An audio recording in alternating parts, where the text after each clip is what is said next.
नियम नंबर 16। व्यर्थ का विवाद। व्यर्थ का विवाद, व्यर्थ का वाद विवाद नहीं करना चाहिए। सूक्ष्म विचारों द्वारा किसी तत्व तक पहुंचना तो वाद कहलाता है, जो अच्छा भी कहा जा सकता है।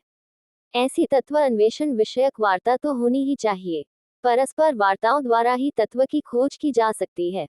ऐसे विचार करने वाले जन समूह को तो संगोष्ठी कहते हैं, किंतु इसके अतिरिक्त भी कुछ लोगों का ऐसा भी विचार होता है कि सामने वाले को अपनी वाक्तर्क शक्ति के द्वारा किसी प्रकार से पराजित कर दिया जाए, या कुछ लोग स्वयं जानते हुए भी दूसरों की परीक्षा लेने के लिए उससे पूछेगा तथा ऐसी बिना सिर पैर की, बिना मतलब की बात पूछेगा। और कुछ लोग तो कुछ न जानते हुए भी 5-7 एकत्रित होकर मूर्खता का परिचय देते हुए जिद ही करेंगे। वहां पर लड़ाई झगड़े, मनमुटाव, वैर विरोध आदि अनेक प्रकार की बीमारियां खड़ी हो जाती है। ये सभी कुछ व्यर्थ के वाद विवाद के अंतर्गत ही आता है।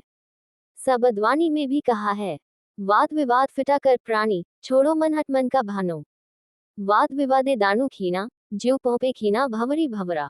मनुष्य जिद या विवाद इसलिए ही करता है कि मैं ही बड़ा हूं और ज्ञानी हूं। मेरी बात चलनी चाहिए क्योंकि मुझे अच्छी लगती है।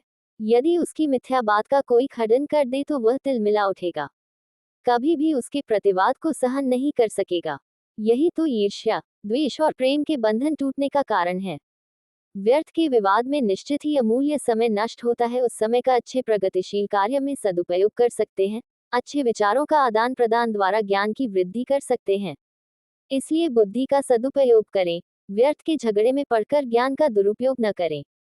कहा भी है, विद्या विवादाय धनन्मदाय, शक्ति परेशा पर पीड़नाय, खलस्य साधुर विपरीतमित ज्ञानाय दानाय च रक्षणाय।